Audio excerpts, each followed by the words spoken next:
I'm Kimberly Lallouz, and you know what goes great with holiday eats? Cocktails and mocktails. It's Boxing Day, and I'm making a Peppermint White Russian. Boxing Day means leftover turkeys and a whole lot of boxes from the shoe sales. Cold brew, it's its own thing, and boy, is it ever popular.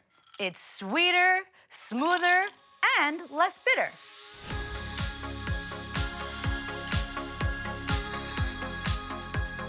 For a surprise twist, melt your candy canes with some cream on a double boiler. Check this out. If you need a stiffer version because that aunt is still around, just replace the cold brew with vodka and coffee liqueur, and you got yourself a cocktail. Have a restful holiday. Cheers!